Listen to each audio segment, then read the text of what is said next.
student swing channel আপোনাৰ সকলো স্বাগতম ফ্ৰেণ্ডছ মই আজি ডিসকাস কৰিম ক্লাছ 6 ৰ আপোনাৰ জেনাৰেল ম্যাথমেটিক্স কোৱেশ্চন সো আপোনাৰ ডিস্ট্ৰিক্টত যদি এতিয়া কোৱেশ্চন এক্সাম হোৱা নাই তেনে আপুনি চাই লবা বা আপোনাৰ যদি ডিস্ট্ৰিক্টত হৈ গৈছে তেতিয়া আপুনি নলেজৰ বাবে চাই লব পাৰে ঠিক আছে চাওক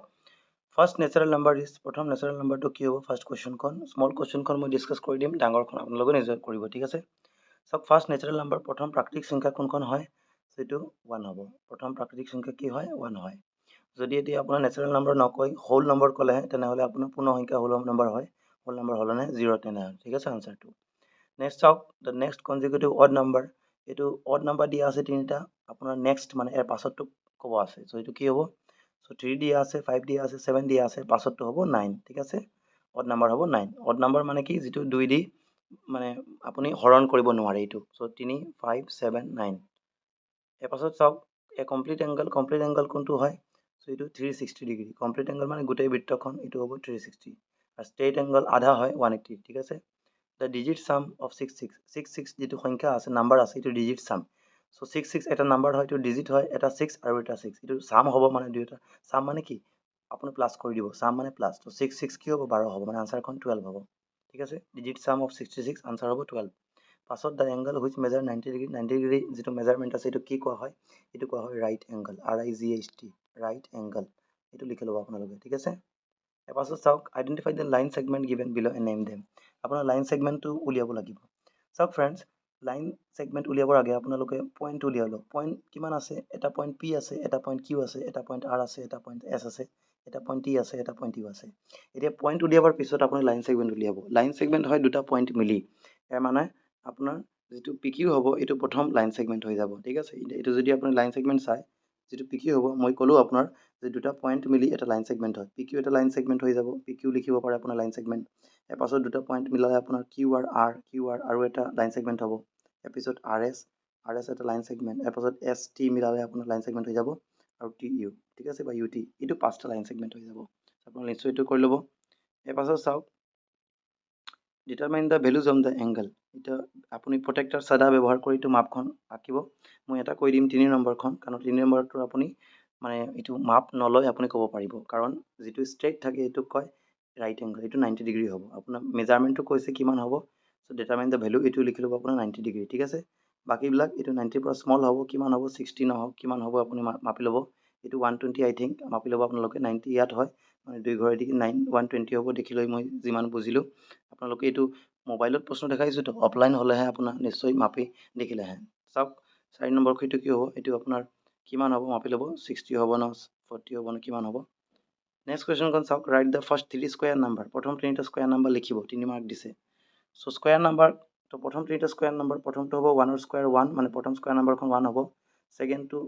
2 ৰ স্কয়াৰ 4 মানে সেকেন্ড স্কয়াৰখন 4 হৈ যাব আৰ তৃতীয় স্কয়াৰখন হইব 3 ৰ স্কয়ার 9 হয় স্কয়ার মানে সেম নাম্বারখন দুবার পূরণ 2 স্কয়ার মানে 2 into 2 3 স্কয়ার মানে 3 into 2 ঠিক আছে আর 1 স্কয়ার মানে 1 into 1 তো আনসার কল আপুনি পাই ললে 1 4 আর 9 হ'ব আনসারখন সেম এদৰে আপোনাৰ এক্সামত হয়তো স্কয়াৰ না দি আপোনাৰ কিউব কৈ দিব কিউব মানে কি যেটো মাথাত 3 থাকে ঠিক আছে মানে 1 কিউব মানে 1 তিনিবাৰ পূৰণ কৰিলে কি পাব আপোনাৰ 1 পাব ফ্ৰী আৰ 2 কিউব কলে 2 তিনিবাৰ পূৰণ কৰিলে কি পাব গুণ কৰিলে 2 দুগুণে 4 4 দুগুণে 8 8 পাব এইদৰে 3 কিউব মানে 3 তিনিবাৰ পূৰণ কৰিলে কি পাব 3 into 3 into 3 সো 3 3 কা 9 3 27 27 পাই যাব আপোনালে ঠিক আছে আপুনি নিশ্চয় বুজি পাইছে কি কোৱেশ্চনখন ক'ব পাৰে কৰিব পাৰে আপোনাৰ নেক্সট কোৱেশ্চন চাওক write the definition of acute angle obtuse angle reflex angle এই যে অবটিউজ এংগল কি কোন কয় একিউট এংগল কাক কয় আৰু রিফ্লেক্স এংগল কাক কয় ডেফিনেশন সংজ্ঞাখন দিব সো একিউট এংগল কাক কয় মই কৈ দিছো so an angle which is measured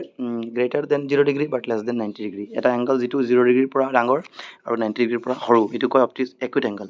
episode অবটিউজ angle কৈছে আপোনাৰ অবটিউজ এংগল হয় an angle which is greater than 90 degree but less than 180 যেটো 90 পৰা ডাঙৰ 180 পৰা সৰু হয় আৰু রিফ্লেক্স এংগল কোনটো কয় এটো an angle which is greater than 180 but less than 360 is called reflex angle মানে 180 পৰা ডাঙৰ 360 পৰা সৰু এটো কয় আপোনাৰ ৰিফ্লেক্স এংগল ঠিক আছে আৰ ডায়াগ্ৰাম দি পেলাই আপুনি আঁকিব নিশ্চয় এটো আপোনাৰ টিচাৰ স্যাৰ বাইদেউ সকলক ক'ব তেওঁলোকে প্ৰেক্টিস কৰাই দিব ঠিক আছে বা আপুনি স্কুলত নিশ্চয় কৰাইছে প্ৰেক্টিস নেক্সট আউ 6 নাম্বাৰখন ফাইন্ড দ্য পেৰিয়ডিক নাম্বাৰটো লিখিব কৈছে তিনটা নাম্বাৰ দিছে 78 489 আৰ 3467 তো আপোনাৰ বুকত দিয়া আছে আপুনি চাই ল'ব অনুশীলনীত কোৱেশ্চনখন আছে এর পাছত 7 নাম্বার কৈছে look at the 5 adjacent picture and write the names adjacent picture এই যে পিকচার দিয়া আছে পিকচারখন চাই আপুনি তিনিটা কোশ্চেন দিছে এবিসি টো কৰিব সো মই এটো কৰাই দিছো চাওক কৈছে আপোনাৰ 5 পইণ্টছ 5 পইণ্টছ উলিয়াব কৈছে। চ' বহুত ইজি হয়। পইণ্টছবিলাক কি হ'ব, এটা ই হ'ব কাৰণ এটা পইণ্ট, এতিয়া চি হ'ব এটা পইণ্ট, কমা কমা দি লিখিব, অ' এটা পইণ্ট হ'ব, আৰু পাছত অ' হ'ব এটা পইণ্ট, এ হ'ব এটা বি হ'ব। 5টা পইণ্ট হৈ গ'ল। 5টা পইণ্ট আপোনাক কৈছিল উলিয়াবৰ বাবে। ছেকেণ্ডটো 4 ৰে, চাৰিটা আপুনি ৰশ্মি, ৰে মানে যিটো এক চাইডে এৰ' মাৰ্ক থাকে, যেনে আপুনি টৰ্চ লাইট যদি মাৰে এইটো লাইটখন এক চাইডে যায় নেকি দুই চাইডে যায়, এইটোৰ পৰা আপুনি এইটো উলিয়াই এইটো এইফালে যায় বা এইফালে যাব পাৰে, এফালে যায়, ঠিক আছে। চ' এইটো ৰে কোনটো হ'ব, এতিয়া হ'ব অ' ই হ'ব এটা ৰে, মানে নামখন দিব আপুনি এইদৰে লিখিব, অ' ই দি পেলাই উপৰিফালে এইটো মাৰিব এইবাৰে টান, ঠিক আছে। অ' ই অচি ৰে লিখিব, যেতিয়া অচি লিখি পেলাই এইদৰে লিখিব, ঠিক আছে। এক চাইডে এৰ' দিব, তেনেহ'লে এইটো শুদ্ধ হ'ব। ইয়াৰ পিছত আপোনাৰ অ' বি হৈ যাব এটা ৰয়, চ' অ' বি লিখি পেলাই এইদৰে দিব, ঠিক আছে। আৰু এটা হ'ব অ' এ, চ' অ' এ লিখি পেলাই এইদৰে দি দিব, ঠিক আছে। চ' ফুল মাৰ্ক পাব। চাওক 5 লাইন ছেগমেণ্ট, 5টা, দুটা পইণ্ট আপুনি লাইন ছেগমেণ্ট অলপ আগতে ক'লোঁ। চ' কি হ'ব 5টা লাইন ছেগমেণ্ট, এটা আপুনি হ'ব অ' ই ক'ব পাৰে। লাইন ছেগমেণ্ট এইদৰে দিব, কিন্তু উপৰিফালে এইদৰে দিব, ঠিক আছে। অ' ই লিখি পেলাই মই এক কাম কৰিছোঁ, ৰেড কালি দি লিখিছোঁ, আপুনি হয়তো বুজিব, ভালদৰে বুজিব। কি কৈছোঁ, দুটা পইণ্ট আপুনি লাইন ছেগমেণ্ট হয়। চ' প্ৰথমটো হ'ব ই অ বা অ' ই ক'ব পাৰে, এইদৰে লিখি উপৰিফালে এইদৰে টান মাৰিব, লাইন ছেগমেণ্ট তেতিয়া হ'ব, ঠিক আছে। তাৰপিছত অ' চি মাৰি এইদৰে মাৰিব, কমা কমা দি লিখিব, 5টা লাইন ছেগমেণ্ট কৈছে আপোনাৰ। ইয়াৰ পিছত অ' বি হ'ব, ইয়াৰ পিছত অ' এ হ'ব। এতিয়া আপুনি 4টা পালে, ঠিক আছে। উপৰিফালে এইবাৰে দিব, 5টা কৈছে কিন্তু কৈছে। আৰু এটা কোনটো হ'ব, আৰু এটা হৈ যাব আপোনাৰ ইৰ পৰা বি, ঠিক আছে। ই বি ক'ব বা বি ই, এইটো এটা লাইন ছেগমেণ্ট হৈ যাব। তো এইদৰে 5টা পাই গ'লে। এতিয়া চাওক নেক্সট কুৱেশ্যনখন অলপ ডাঙৰ আছে, এইটো আপোনাৰ বুকত দিয়া আছে, আপুনি প্ৰেক্টিছ কৰি যাব, ঠিক আছে। আপোনাৰ ছাৰক ক'ব, টিউশ্যন টিচাৰক ক'ব আপুনি, বা নিজৰ প্ৰেক্টিছ যদি কৰিছে আগৰ পৰা এইটো প্ৰেক্টিছ কৰি ল'ব আৰু এবাৰ। Draw the following using protractor, চাদা ব্যৱহাৰ কৰি এইটো আঁকিব, এইটো অংকনখন নিজৰ কৰিব। এতিয়া মই যাব নোৱাৰিও, মানে এতিয়া কৰিব দেখাব নোৱাৰোঁ, কাৰণ আপোনালোকে নিশ্চয় প্ৰেক্টিছ কৰিছে। ফিল ইন দ্য ব্লেংকছ, এইটো ফিল ইন দ্য ব্লেংকছটো আপুনি কৰি ল'ব। প্ৰথমটো মই কৈ দিছোঁ, এতিয়া 4000 আছে, এইটো গেপ আছে, এইটো বেক আছে, গেপ আছে, এইটো গেপ আছে। চ' এতিয়া চাব যদি, এতিয়া প্ৰথম 0 হ'ব, ইয়াৰ পিছত আপোনাৰ 2000 হ'ব, এইটো 4000, পিছত 6000 হ'ব, ইয়াৰ পিছত 8000 হ'ব, ইয়াৰ পিছত 10000 হ'ব, ইয়াৰ পিছত 12, ইয়াৰ পিছত 14000 হ'ব, ইয়াৰ পিছত 16000। নেক্সটটো আপোনালোকে নিজৰ ফালৰ পৰা উলিয়াই ক'ব মোক কি হ'ব, তলত কমেণ্ট কৰিব পাৰে। থেংক ইউ ফৰ ৱাচিং।